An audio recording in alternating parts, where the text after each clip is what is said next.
Halo, Bapak Ibu guru dan teman-teman sekalian. Saya Evelyn Daniel dari SMP Plus Airlangga Balikpapan dan saya kelas 81. Saya akan mempresentasikan tentang interaksi budaya pada masa kerajaan Islam. Pada masa itu, Islam membawa perubahan besar dalam bidang budaya, sosial, dan ekonomi. Mari kita simak bagaimana interaksi budaya terjadi dan apa dampaknya terhadap kehidupan masyarakat pada saat itu. Jika dijelaskan secara singkat, Indonesia sejak dahulu sudah terkenal sebagai daerah transit perdagangan internasional. Karena inilah perdagangan yang melalui pelayaran tidak hanya berdampak pada bidang ekonomi, tetapi juga pada bidang agama. Sebagian dari para musafir yang berdagang merupakan para penuntut ilmu dan penyebar agama.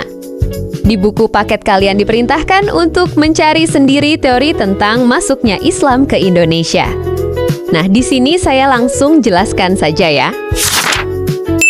Setidaknya ada 3 pendapat tentang masuknya Islam ke Indonesia, yaitu pendapat pertama menyatakan bahwa Islam masuk ke Indonesia pada abad ke-7 Masehi.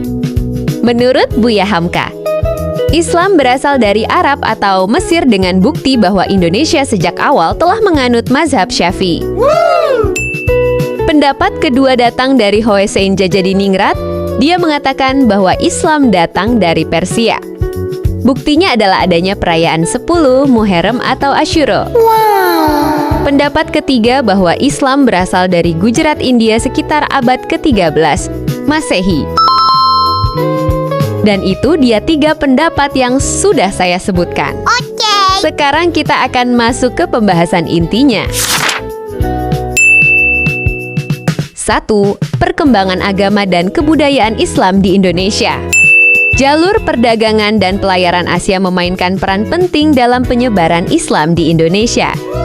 Letak Indonesia yang strategis menyebabkan munculnya bandar perdagangan yang turut membantu mempercepat persebaran tersebut. Sejarah mencatat bahwa kaum pedagang memegang peranan penting dalam persebaran agama dan kebudayaan Islam. Para pedagang Muslim dari berbagai negara, seperti Arab, Persia, dan India, datang ke Nusantara untuk berdagang. Mereka membawa ajaran Islam dan menjalin hubungan dengan penduduk lokal. Selain itu, cara lain yang turut berperan ialah melalui dakwah yang dilakukan para mubalik pendakwah.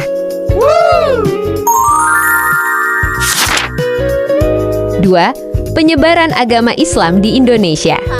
Persebaran Islam di Indonesia terjadi secara bertahap. Daerah pertama yang mendapat pengaruh Islam adalah bagian barat karena merupakan jalur perdagangan internasional.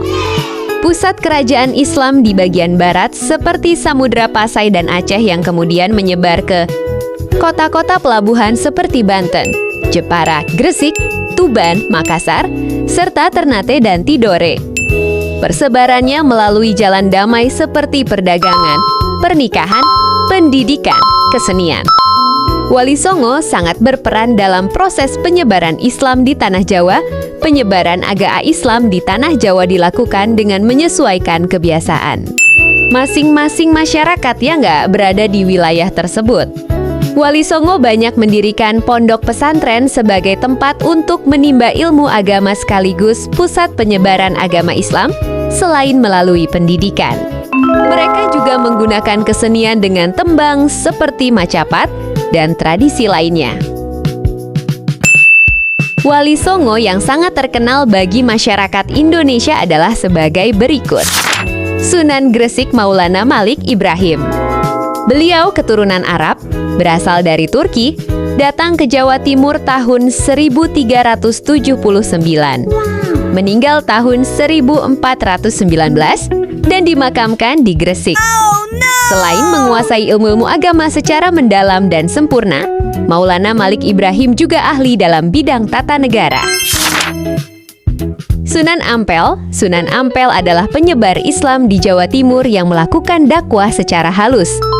Beliau mendirikan pesantren di Ampel Denta, Surabaya, dan ikut mendirikan Masjid Agung Demak.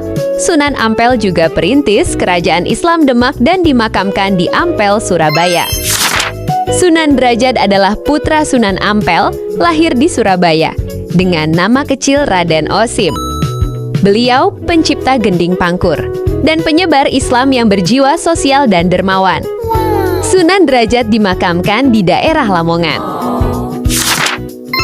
Sunan Bonang adalah putra Sunan Ampel, lahir di Surabaya tahun 1 dengan nama kecil Raden Makdum. Sunan Bonang wafat tahun 1525. Dimakamkan di Tuban, beliau pencipta gending durma.